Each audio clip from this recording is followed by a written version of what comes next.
Hey you guys, it's me Sai back with another video. Today I'm working alone, so pray for me. My brother's not here to do all the measurements, but I'm finishing off the rest of the kill mat, sound deadening on top of the ceiling, and then also I'm gonna try to get to the front of the car if I feel enthusiastic. But surprisingly, it is 60 degrees here in Wisconsin. Never happens. I don't know what's happening around the world, but we're gonna take advantage of it. Well, got a little something in my mouth. I just finished eating. Anyways, today is just random. I'm gonna spend my time talking about why I decided to go this route with this whole van situation. I know I have a lot of hairdressers that follow me, and some people are probably lost. Some people are judging it. Some people are probably like, why would you want to do that? And I'm gonna explain it all in this video. So let's get started. So today I'm just gonna spend my day talking to you guys, and I'm doing this installation, and I can just go over why I chose to do the van life. And I don't want to keep on saying van life. I think I'm just gonna rephrase it by saying why I chose to get into the camper van build, I would say. I guess I don't want to disrespect people that actually live in their van and take their thunder away from them, because it's not like that.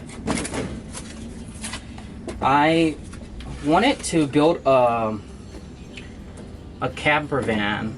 That sounds so like 80s camper van. I don't like the sound. I wanted to build a modern live-in van because I like freedom. I feel that a lot of adults my age, a lot of people don't know I'm gonna be 36 January.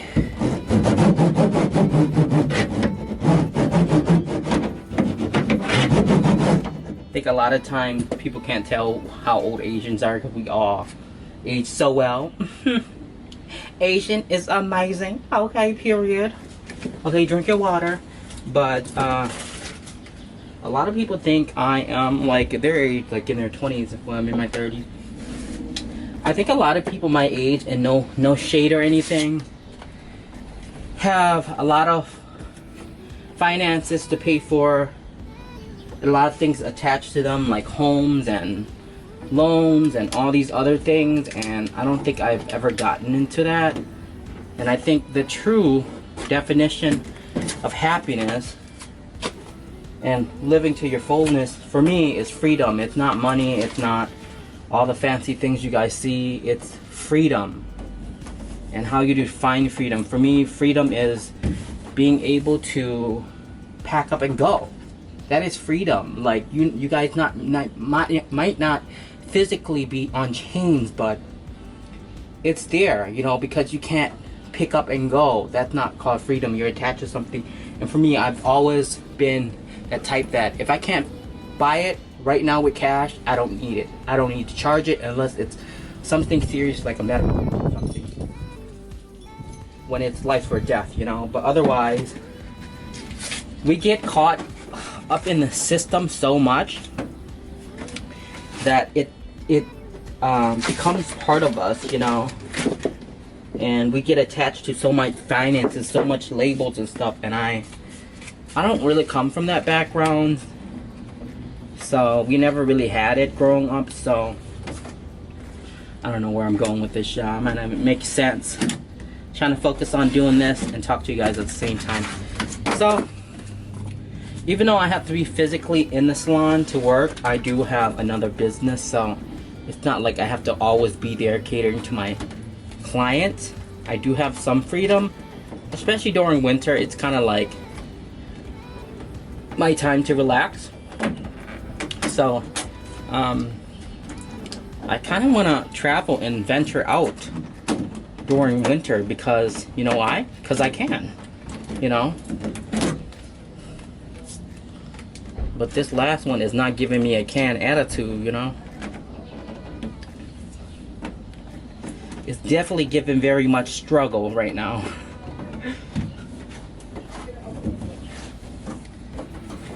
Yeah, and I feel like having a lot of responsibilities, especially having 2 businesses and being an entrepreneur and trying to do other things, sometimes I can't really get my mind off of that, and I need a hobby. So sometimes I like just forget about everything and sit in this van and know I'm building something that didn't exist before, and being able to film it and vlog it for you guys and then show you guys the end result is an amazing feeling for me.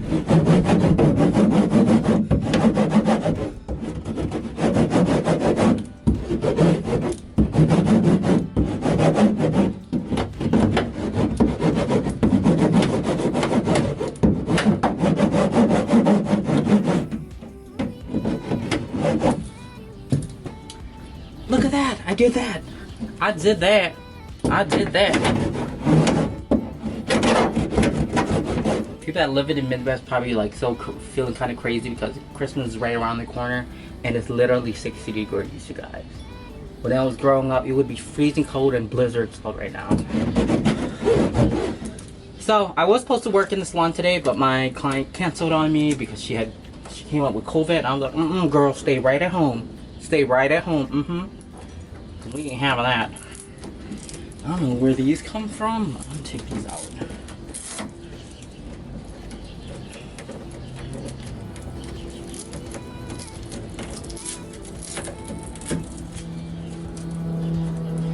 Yeah, so that was a part of the reason I wanted to build a van.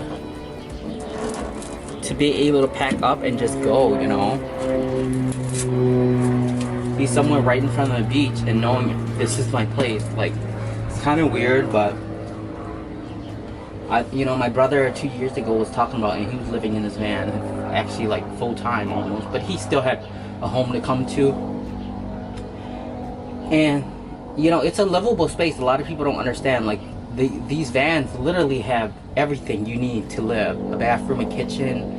I belong to a 24-hour gym, so no matter where I go, I can still find a place to shower, work out, so I think it's pretty cool, and it's a lot of freedom involved. You can't speak about van life to closed-minded people because they're gonna look at it like, why would you want to live in a van? Like, it's just that I think when you don't require a lot to actually survive, it's for those type of people, And like I said, coming from a background where I didn't have much growing up, I don't even know, like, I like bougie things. I don't really require much to live. And for the people that don't know what this kill mat stuff is, I think I explained it in the previous video, but it is semi installation for heat and cool. To trap the heat in and to keep the coldness out, or if you're trying to do the opposite. But it's mainly for sound deadening. Let me show you what it does actually. Obviously, when you're living in a van, you want to hear every single thing outside when you're trying to go to sleep. But most time people that live van life, they're usually out in the woods or something. There's different type of van lifers. So, and it also helps quite the ride too. So this is how the metal sound prior, and this is after. So you get a more quiet, insulated sound, or echo, whatever you want to call it. Alright guys, so I had to go back in and cut more of this kill mat. So now that I explained to you guys why I'm doing this, I'm not living in it full time, and I don't want to take credit from people that do. It's just really something fun for me to do, and when you have a lot of things going on in your life, you need something that is therapeutic for you, and this is like me creating something, takes my mind off of other things. And for anyone watching this, it's always like when you do one thing, people are always trying to put you in a box and tell you to do that. And if you're caught doing something else, no, don't do that, do this. It's always a label for people doing a certain thing.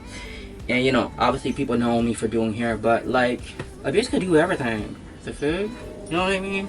But while I'm in here, I'm going to talk to you guys about the whole layout and what I'm doing and why I'm doing it. If So I'm literally giving all my ideas to my brother. Like, he has the carpentry skill set and everything. I don't know what it's capable of. So basically, the ceiling is going to be pine. I have a fan, which we're going to do later today, which is going to be on a separate video. So you need a fan for ventilation so you don't choke to death, so you don't smell musty in here, so you stay cool. I originally wanted a skylight right here because since it's a so small space, you can feel claustrophobic, you can, you know, all this stuff. You can easily get depressed being in a small space. You can feel like you're living in a box, you know. So I wanted to be able to see the sky at night, and in the morning the sunset, the sunrise, whatever I choose to do with it. Get on top and scream, you know, to my lungs or whatever. But the solar panel has to go right here, so I don't know how that's gonna work, but I'm still gonna try to get a mini one. This right here, right behind the seat right here, is gonna be my kitchen. I'm gonna have a sink right here, and it's gonna be L-shaped countertop, so it's gonna shape into the L. This is gonna be my bed, you guys. Like I said, I am 5'3", a midget, you know what I mean, a midget, but very thick. Don't play with me, okay? So this is where I'm gonna sleep. And the bed's gonna extend, okay? And then on the side, it's just gonna be my storage, probably cabinets for other stuff. And then this whole entire thing is gonna be blocked off, so you won't be able to see in when I'm in here. There is gonna be a small window, so it looks like, you know, I'm looking outside, and then a screen. I'm gonna make it axable, so in case I need to jump in the whip and skirt off, I can do that. So it's gonna be my storage cupboard, and this is where my LCD screen is gonna be for my security camera, so I can see what's happening on outside the van. Gonna have some cool LED lights that flow throughout the van.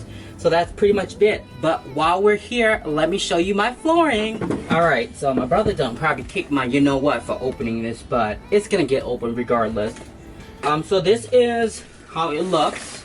I showed you guys on last video. This is Brian vinyl plank flooring. Thank you, Brian, if you're watching this. You didn't sponsor this video, but thank you for making these.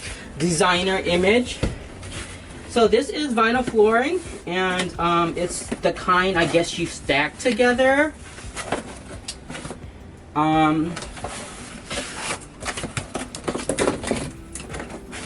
I had my first option at Lowe's, but they wanted to order it because they didn't have it in stock, so I just decided to go with this. Now that I see it on here, I was like, I wish it was a little bit darker, but the guys, my friends that went with me, they were like, just go with something lighter. It's a small space. You don't want it to be dark. But it's giving very much real vibes, you guys. You can see. Catch my breath. I had a lot of caffeine earlier before I shot this video. I went to go work out and, you know, did my thing, you know, my mental health thing. But what I really love about this is it actually looks like real wood. You know how wood has different colors, grains? And it actually feels like it too. It has the dark brown, black, it's a little bit of red. So whatever I decide to go with fabric and my paneling up here, it's gonna match. If I even do a white ceiling, it's still gonna match because there's little peaks of white in here. And look at this one. It switches from a lot of character to just being flat, which is, I really like that. You know, but it still blends once you blend it in. So these type of flooring, you actually just, they just go against each other like that. And I don't know too much about the back, but it has this cushion that helps with vibration. It helps with moisture, I believe, and also sound. So that's really nice. God, I already scratched that right now. Let's put this back in before I damage any more.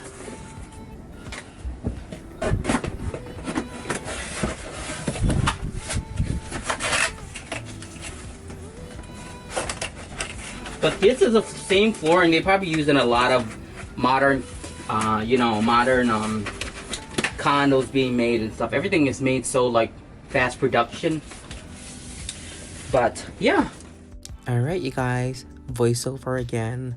So we spent the rest of the night ripping the carpets apart and trying to pull it all off, but look, Ford really made this thing stay in there forever. Like they said, if you need to take out the Ford Transit Connect, carpets, you're just gonna have to buy a whole new car. So we just tried our best to pull it up as much as we can and clean using the same degreaser I did in the first video. Did not alcohol, was just trying to get it done. And the front metal of the car had some type of resin on it, so it didn't really stick as well. But we were like, if we get it in and it molds to the car, it's better than not having nothing underneath here. And I just want to say, every piece of inch of this car underneath the carpets were disgusting. I don't know what the previous owner did, but yeah, nasty. I think I seen a roach one time. I was like, my goodness. You guys gonna be like, oh my god, what kind of voiceover is this? Like, oh my god, it's so extra, right? Anyways, we got that done and vacuum. It felt good to get underneath all the crevices, underneath the seats and everything. Listen, when it comes to physical work, I'm lazy, so what you're seeing on this video, my brother forced me to do it. See, one thing about my brother, he doesn't do half-ass stuff, and he doesn't cut corners, and he does little detailed things like this, like sound deadening underneath the seats too. So this was definitely going the extra mile for me, because I was just trying to go home and sleep because it was a 12-hour day. But yeah, so we just did the entire front, and yeah, vacuum, did the thing. I didn't put the seats back in because I'm waiting for the camera system to come, which actually came today, and you guys are gonna see a video on that very soon. So yeah, period. Alright guys, so this is the very next day. I had to do a day 2 outro because I did a lot yesterday, and we completely did underneath the seats. These carpets are so hard to do, you guys, and we started ripping off the center console, but turned out there's so much heat vents and everything that you have to take out. So that's why you don't see a lot of people doing the kill mat underneath the seat, because there's so much involved. But for me, we love doing the extra details, and it's the extra details that set you apart from other people. And I actually don't see people filming that part, or they even do it. Not that it even matters. Maybe it won't really add any extra security to sound deadening, but we had the extra product and I wanted to do it. We got the ceiling done. We just went the extra mile. I'm gonna leave everything off so it's easier for me to wire my security camera once it gets here. It's not gonna be here until next year, which is crazy. I might have to cancel my order and find something new. As you guys can see, it's just a messy, and the fan is up, and my brother built that brace and everything, so I can't really tell you guys too much about it because I didn't do it. It's just really junky in here. But overall, the sound deadening is completely done. We're gonna go to the store after the holidays and look for foam pads to put in for extra security for installation. And next should be the floor. I ordered my Skylight last night. It's huge and glamorous and fits exactly my personality. Thank you guys so much for listening to my story and why I decided to do this. Stay tuned for more, and like, if you want to support this channel, Lift So Dry, give it a thumbs up, like, comment, and I would love to hear from you guys. No one ever comments, but it's okay. I'm gonna keep on making these videos, and I'll talk to you guys on the next one. Bye.